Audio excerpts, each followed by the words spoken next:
Donc, dans le dossier de jeudi après-midi, vous avez l'image qu'on a travaillée précédemment, le canard détouré 01.psd. Vous l'ouvrez dans Photoshop. Et parallèlement à l'ouvrir dans Photoshop, vous allez aussi, dans Illustrator, créer un nouveau document.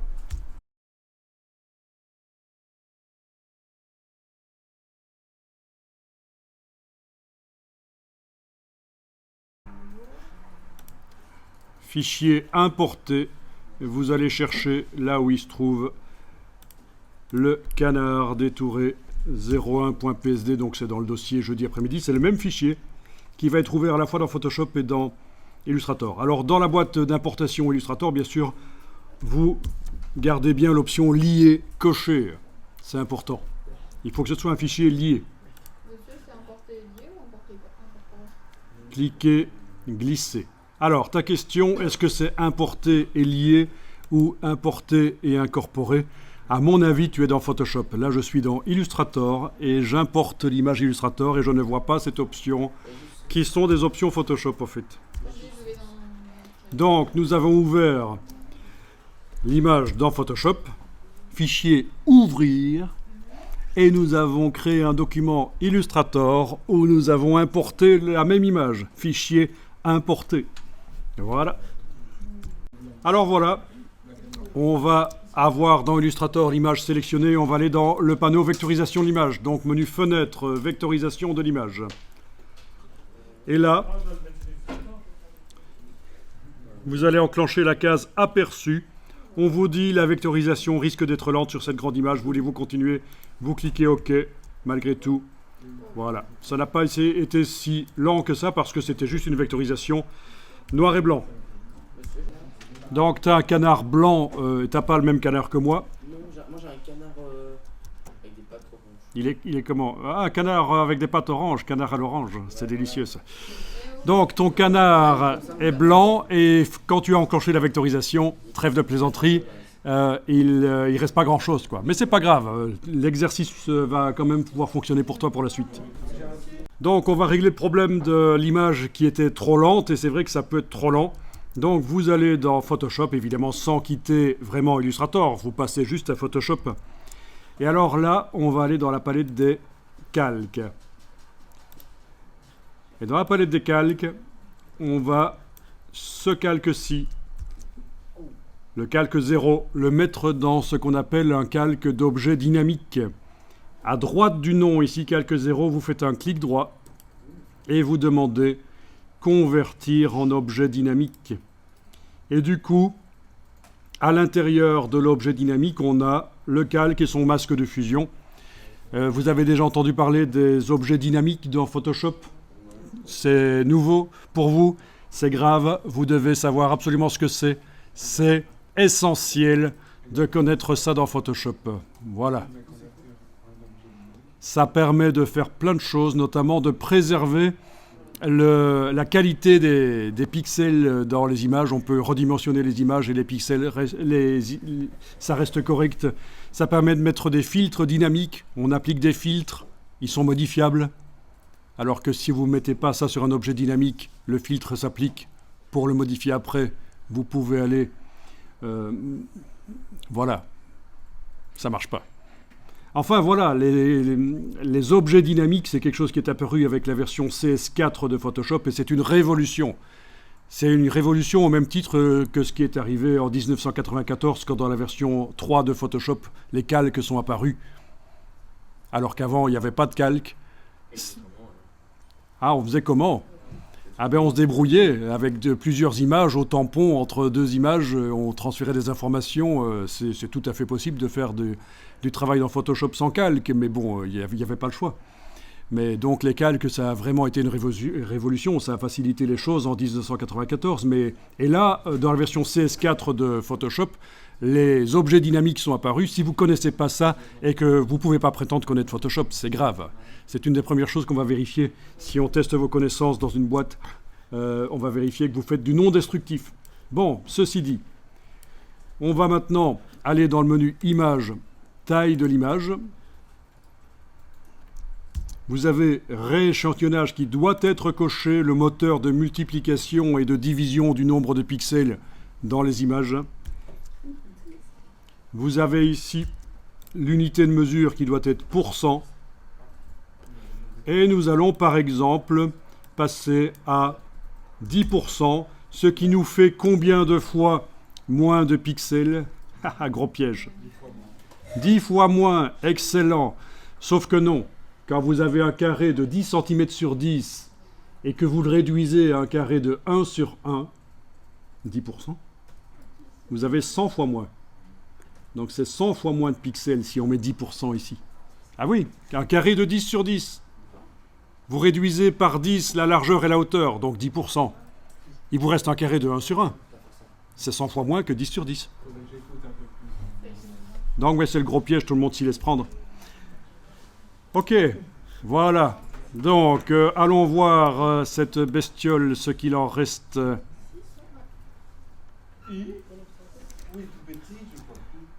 Quand vous zoomez sur son œil vif et vicieux, c'est pixelisé. Exactement. Et donc, étant donné que nous avons mis le calque dans un objet dynamique auparavant, étant donné que, avant de redimensionner le nombre de pixels, nous avions mis le calque dans un objet dynamique, eh bien en fait tous les pixels d'origine sont là-dedans.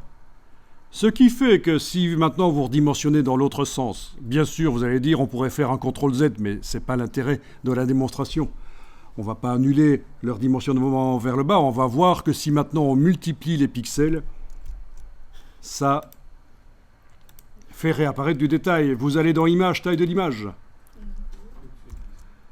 Toujours rééchantillonnage qui est coché.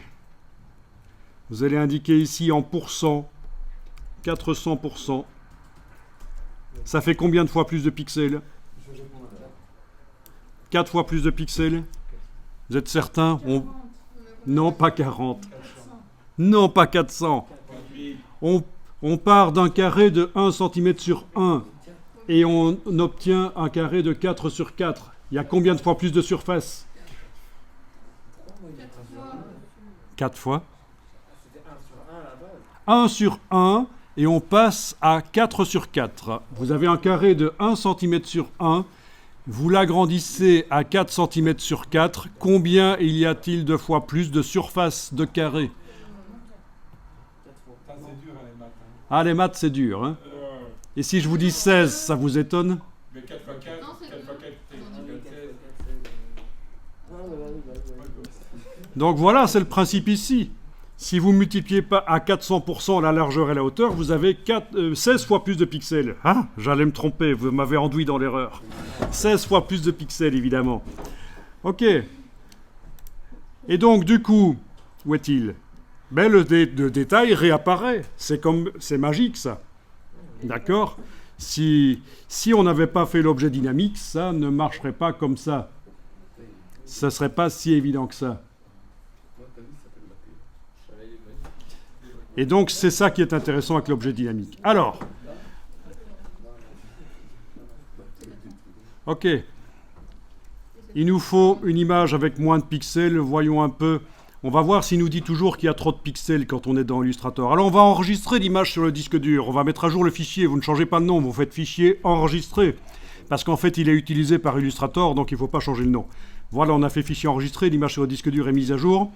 Si vous retournez dans Illustrator, il vous dit, tiens, Jan Sekwekenvana, fichier manquant ou modifié dans le panneau lien, voulez-vous les mettre à jour maintenant? Vous répondez oui. Voilà. Alors, dans Illustrator, vous avez toujours votre image qui est là sélectionnée. Vous allez passer en vectorisation couleur à la place de noir et blanc dans le panneau vectorisation. Voilà. Est-ce qu'il vous met un message disant que ça risque d'être lent? Non, parfait. C'est que le nombre de pixels dans Photoshop a été réduit. C'est parfait, c'est bien. Alors, bien sûr, il n'est pas en couleur. Pourquoi? Parce que, et là, je vais dans Photoshop.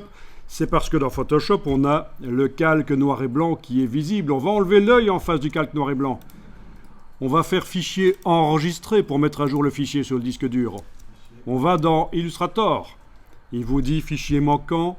Vous répondez oui. Mais non, ça me fait rien du tout, ça passe pas. Rien du tout. Nada. Il faut que j'attende.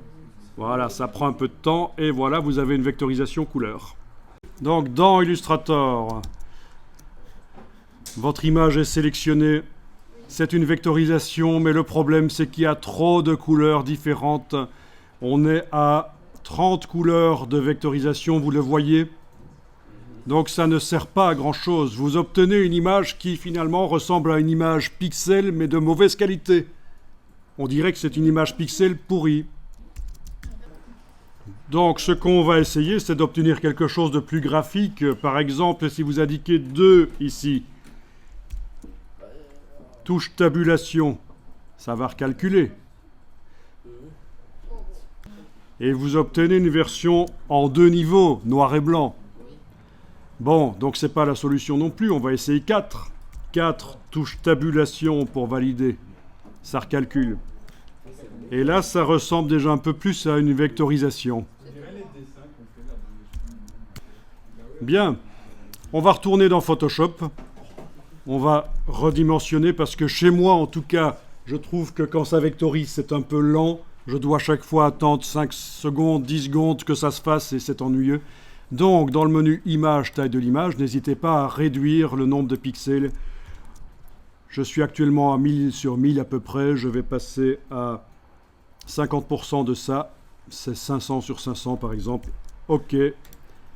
Fichier enregistré. Retournez dans Illustrator. Répondre oui. Et ça recalcule. Vous avez vu que ça a changé. Donc sur base d'une image avec moins de pixels. Alors, ce message qui arrive chaque fois pour vous dire que le fichier a été modifié, c'est ennuyeux. On va faire en sorte qu'il n'apparaisse plus et que ce soit automatique la validation. Pour ça, vous allez dans le menu Édition, Préférences de Illustrator. Je suis sur un Mac, je vais dans le menu Illustrator, Préférences. Vous allez jusque Gestion des fichiers et presse-papier. Donc, on est dans les préférences sur PC, menu Édition Préférences, Gestion des fichiers et presse-papier. Et alors ici, vous avez Mettre à jour les liens. Vous allez choisir automatiquement. OK.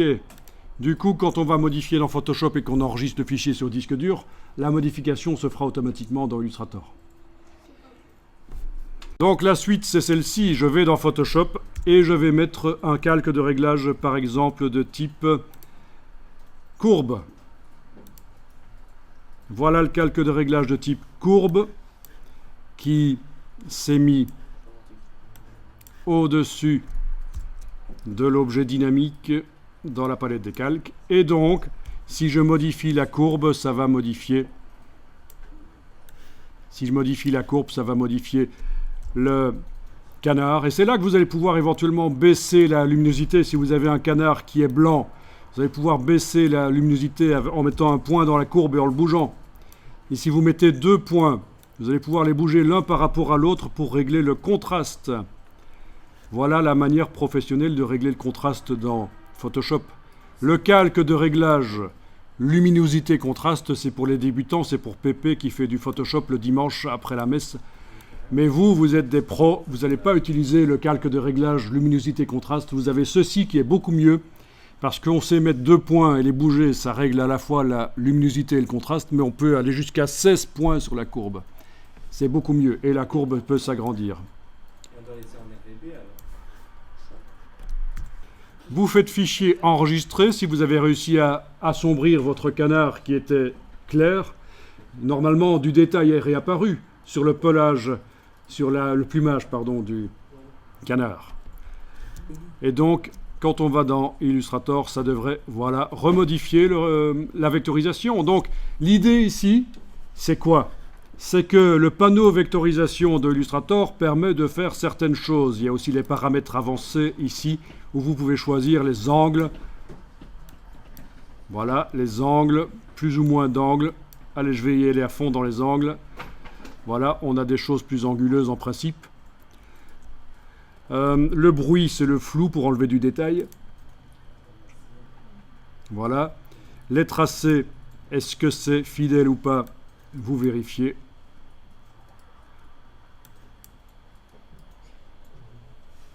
Ça dépend, voilà, ce qu'on veut. Donc, il y a certains paramètres, mais c'est limité. C'est limité. Raison pour laquelle on vient avec Photoshop en parallèle pour modifier l'image. Alors, on va continuer. Dans Photoshop, si je joue maintenant sur une seule des couches, rouge ou vert ou bleu, pour modifier la couleur cyan, magenta ou jaune, en fait, c'est ça. Si vous n'êtes pas trop habitué au mélange de lumière, il faut vous dire rouge, vert, bleu, ça correspond à cyan, magenta, jaune. Par exemple, je vais sur le rouge, je mets un point, je le bouge, ça modifie la quantité de rouge et de cyan, ça dépend si je monte ou si je descends. D'accord? Si je monte, c'est plus rouge, si je descends, c'est plus cyan. Fichier enregistré, ou CTRL S, je vais dans Illustrator, je regarde ce que ça donne, voilà. Et voilà, on peut jouer comme ça, avec la couche verte, c'est donc la quantité de magenta, la couche bleue, etc. Et on peut mettre aussi 2 points et contraster là-dedans. C'est pas interdit de mettre des points et de contraster. Je retourne sur RVB, je vais aller modifier le contraste et la luminosité. Voilà. Donc on modifie par tous les moyens qu'on veut les couleurs. Et ça va influencer le résultat de la vectorisation. Voilà. Fichier enregistré. Dans Illustrator, on voit ce que ça donne. Voilà. À un certain moment, ça peut donner quelque chose de bien.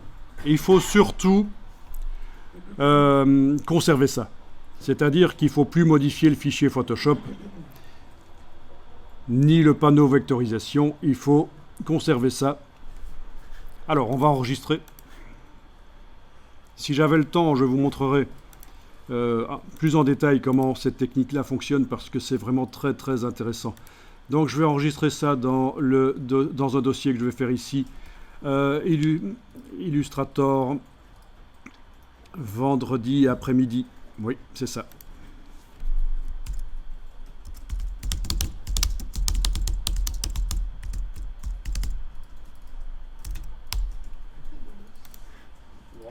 Voilà, je vais l'enregistrer sous vectorisation avec AI et Photoshop -01. Voilà. Bon, vous mettez le nom que vous voulez, tant que vous le retrouvez par la suite. Bien. Donc, vous remarquez qu'à un certain moment, vous devriez obtenir quelque chose qui n'est pas trop mal. Et ce qui compte, c'est d'avoir du graphisme. Attention à ne pas obtenir par vectorisation un truc qui ressemble à une mauvaise photographie, comme on avait au début. Là, je pense que ça se voit que c'est du graphisme. D'accord? Et ça peut être sympa pour faire un visuel, comme on dit dans le monde de la publicité. Hein.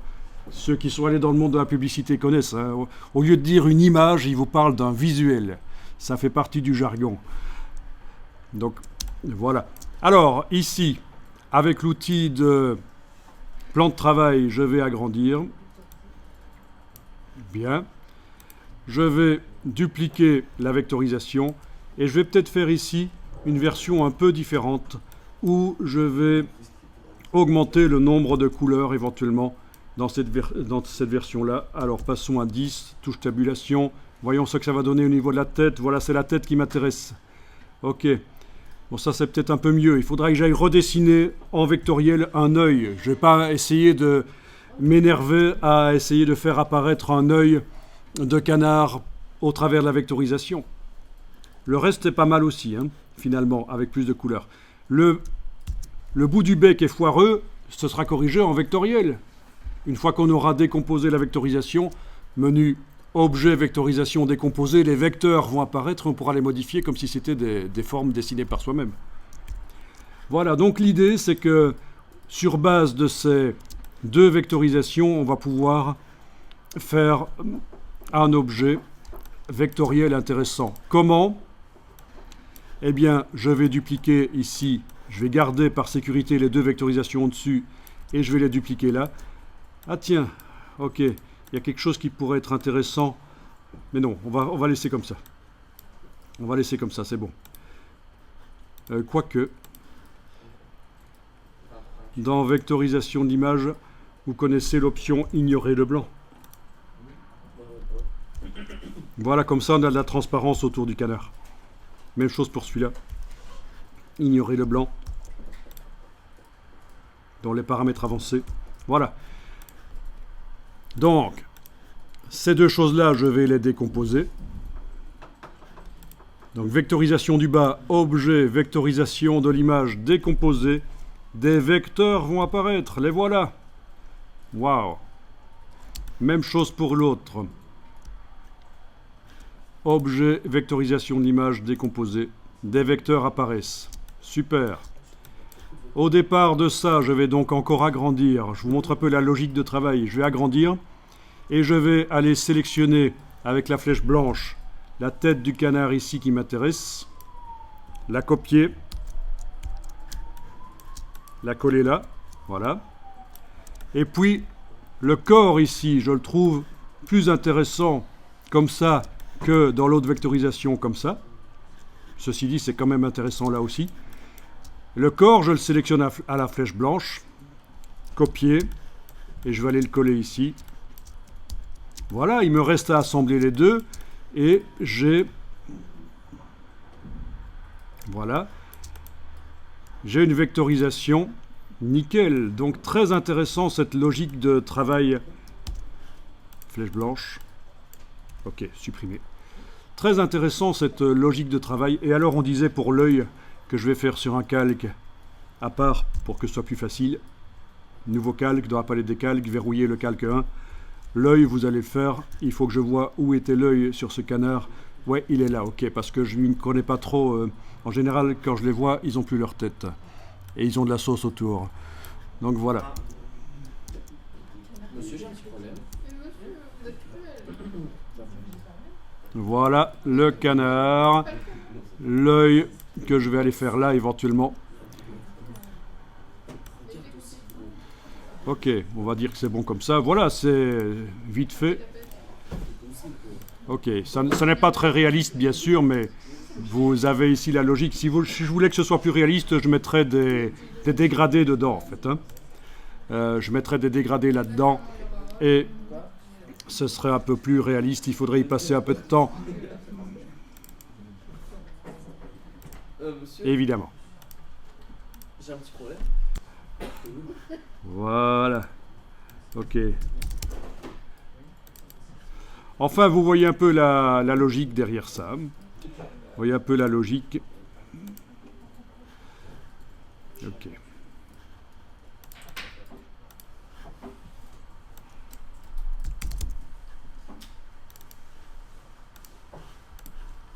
Voilà. Donc, canard. Très intéressant cette technique pour être créatif.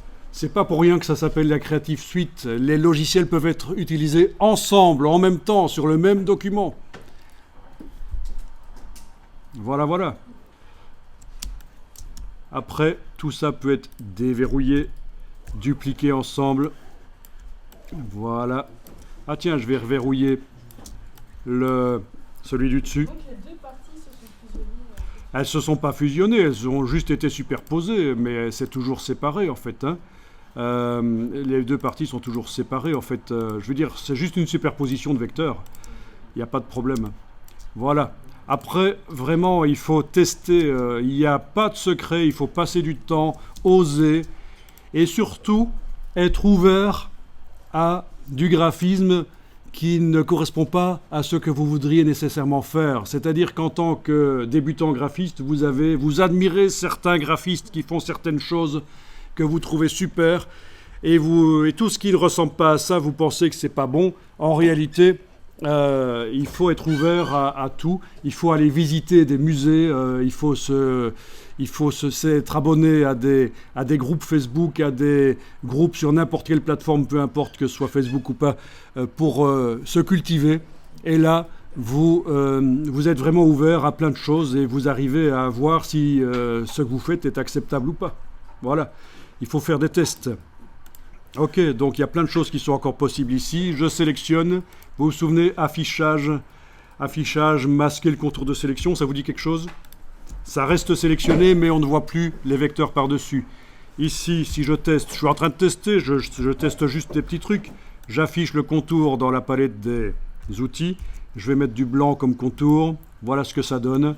Je vais pouvoir aller régler l'épaisseur, etc.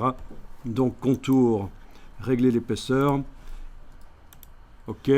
Je me dis, tiens, ça donne bien sur le corps, sur la tête peut-être moins bien. Ben, je supprime les vecteurs de la tête. Je vais les rechercher ici. Copier, coller. Voilà, je le remets là. Et voilà, j'ai quelque chose qui est visuellement riche parce que sur une partie du sujet, il y a un traitement et sur l'autre pas. Ça, c'est ce que vous obtenez aussi dans Photoshop. Je vais peut-être lui faire un coup un peu... Ok, on va faire comme ça, c'est bien. Ok. Donc, dans Photoshop, vous avez la même chose. Si vous faites un traitement différent sur les différentes parties d'une photo, ça devient visuellement riche. Le problème du débutant, c'est qu'il a tendance à mettre des filtres qui s'appliquent sur tout, en fait, dans Photoshop. Et finalement, il obtient quelque chose qui n'est pas génial, quoi. Donc, il ne faut pas hésiter. Voilà. Faites comme vous voulez. Ok. Voilà. Il est un peu gros sur les bords. Mais il est dodu, ben c'est très bien. Non, mais je vais arrêter. C'est délicieux. Ok. Il ne faut pas être trop perfectionniste non plus. Et ça peut servir de base donc à un dessin. En soi, un dessin comme ça, c'est pas génial. Il faut l'agrémenter avec des fonds, du texte, le mettre en situation. Voilà, et faire une affiche, faire un poster, c'est un objet vectoriel en soi comme ça, c'est pas une finalité. En tant que logo, attention, il faut qu'un logo puisse fonctionner en noir et blanc, uniquement en noir et en blanc. Et en général, quand on fait un logo, on le démarre comme ça, on le démarre uniquement en noir et en blanc, et après on met éventuellement des couleurs. Voilà, j'enregistre ça.